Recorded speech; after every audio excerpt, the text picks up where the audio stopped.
El libro de Salmos es una colección de 150 poemas hebreos antiguos, canciones y oraciones provenientes de todos los periodos de la historia de Israel.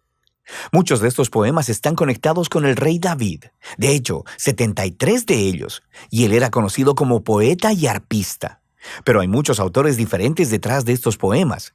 Tenemos los poemas de Asaf o los de los hijos de Coré. Y algunos proceden de otros líderes de alabanza en el templo. Incluso Salomón y Moisés tienen sus propios poemas, y casi un tercio de ellos son anónimos. Ahora, muchos de estos poemas fueron utilizados por los coros que cantaban en el templo de Israel, pero el libro de Salmos en realidad no es un himnario. En algún punto del periodo, después del exilio de Israel en Babilonia, estos poemas antiguos fueron reunidos y acomodados intencionalmente en el libro de Salmos que ahora tenemos. Y este tiene un diseño y un mensaje bastante único, el cual no notarás a menos que lo leas de principio a fin. Ahora, para ver cómo está diseñado el libro de Salmos, lo más útil es, de hecho, empezar por el final. El libro concluye con 5 poemas de adoración al Dios de Israel, y cada uno comienza y termina con la palabra aleluya, que es una orden en hebreo para decirle a un grupo de personas que adoren a Yah, la versión corta del nombre divino Yahweh. Ese es un arreglo de 5 partes realmente bonito, y parece que alguien nos está dando aquí una conclusión para el libro. Así que nos invita a hacer la pregunta, ¿tiene el libro otras señales de diseño intencional? Si prestas atención a los títulos de los poemas, notarás que en 5 lugares los traductores de tu Biblia pusieron los títulos Libro 1, Libro 2, Libro 3, 4 y 5 en varios puntos. Y estos dividen el libro de Salmos en 5 grandes secciones. La razón para esto es que los últimos poemas en cada una de estas secciones tienen un final muy similar que luce como una adición editorial. Se lee algo como, bendito sea el Señor, el Dios de Israel, por los siglos de los siglos. Amén y amén. Así que el libro tiene una conclusión y una organización interna en 5 partes principales. Así que lo natural es ir al principio a buscar una introducción. ¿Y qué encontramos? Los Salmos 1 y 2 se separan del libro 1 porque la mayoría de los poemas en el libro 1 están conectados a David, excepto los Salmos 1 y 2 que son anónimos. El Salmo 1 celebra lo bienaventurada que es la persona que medita en la Torá, leyéndola en oración día y noche y que luego la obedece. Ahora, la palabra Torá significa simplemente enseñanza, y de manera más específica se llegó a referir a los 5 libros de Moisés que inician el Antiguo Testamento. Y aquí parece ser que la palabra se utiliza con ambos significados en mente, lo que explica por qué tiene 5 partes. El libro de los Salmos se ofrece como una nueva Torá que enseñará al pueblo de Dios la práctica de la oración durante toda su vida, al mismo tiempo que procuran obedecer los mandamientos de Dios entregados en la primera Torá. El Salmo 2 es una reflexión poética sobre la promesa de Dios al rey David de 2 Samuel capítulo 7, de que un día un rey mesiánico vendría y establecería el reino de Dios sobre el mundo, derrotando la maldad y la rebelión en la nación. El Salmo 2 concluye diciendo que todos aquellos que se refugian en el rey mesiánico serán bienaventurados, precisamente la palabra que se utiliza para iniciar el Salmo 1. Y así, estos 2 poemas juntos nos dicen que el libro de Salmos está diseñado para ser el libro de oración del pueblo de Dios según ellos procuran ser fieles a los mandamientos de la Torá, mientras anhelan y esperan el venidero reino mesiánico. Ahora, con estos 2 temas presentados, podemos empezar a ver cómo los libros más pequeños también han sido diseñados alrededor de estas 2 ideas. Por ejemplo, el libro 1 tiene justo en el centro una colección de poemas, los Salmos del 15 al 24, que inician y concluyen con un llamado a ser fieles al pacto.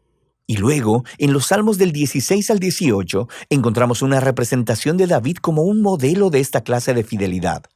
Así que él clama a Dios para que lo libere, y Dios lo enaltece como rey.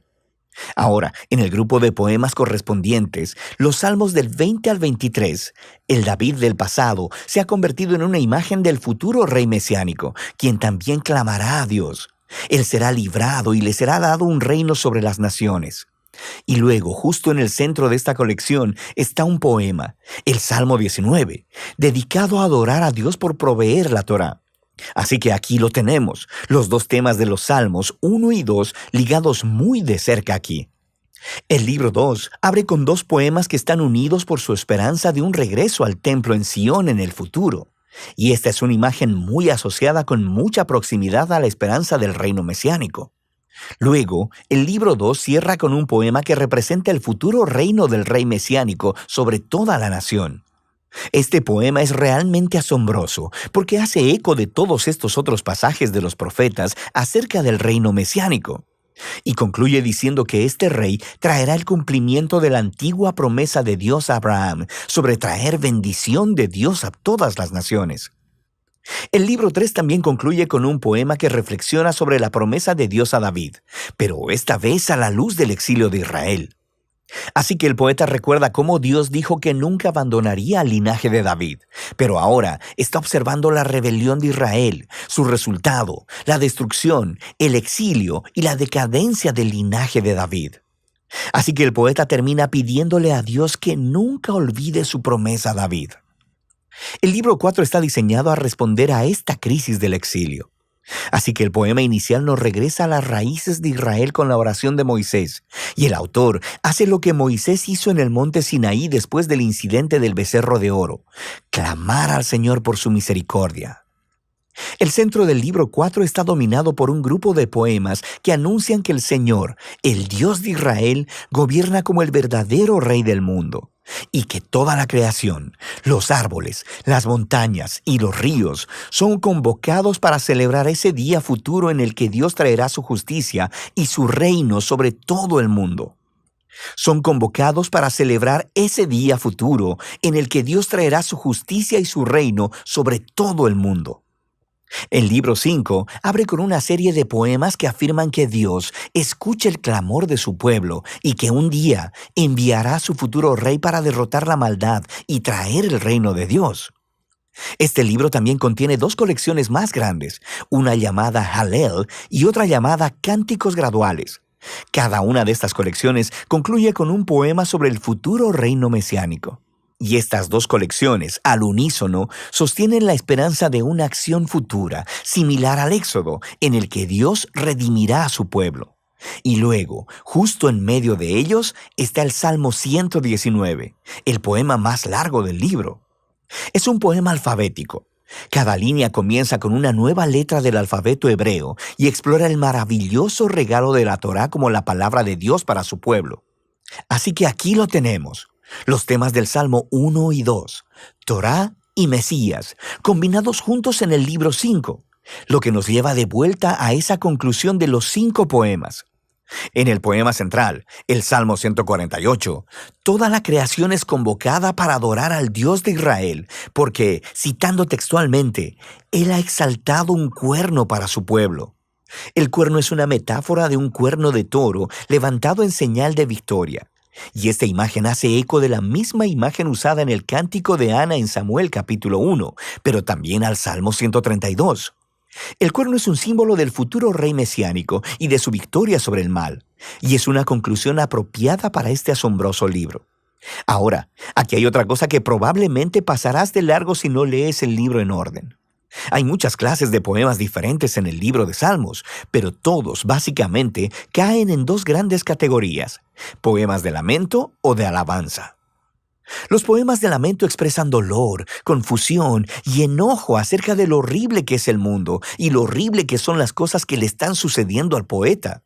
Así que estos poemas llaman la atención a lo que está mal en el mundo y le piden a Dios que haga algo al respecto.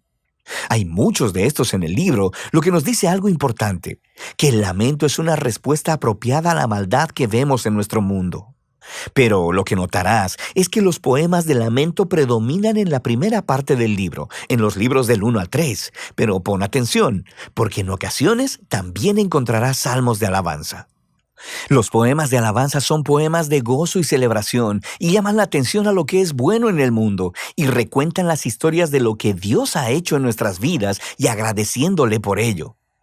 En los libros 4 y 5 notarás que los poemas de alabanza son más que los poemas de lamento, y todo culmina en esa conclusión de aleluyas en 5 partes. Este cambio de lamento a alabanza es profundo y nos dice algo acerca de la naturaleza de la oración, mientras esperamos por el rey mesiánico como el libro nos enseña a hacer. Esto creará tensión para nosotros mientras miramos el trágico estado de nuestro mundo y de nuestras vidas. Así que los salmos nos enseñan a no ignorar el dolor de nuestras vidas, pero también, al mismo tiempo, que la fe bíblica mira hacia adelante, mirando a la promesa del futuro reino mesiánico de Dios. Así que, Torá y Mesías, lamento y alabanza, fe y esperanza. De eso trata el libro de Salmos.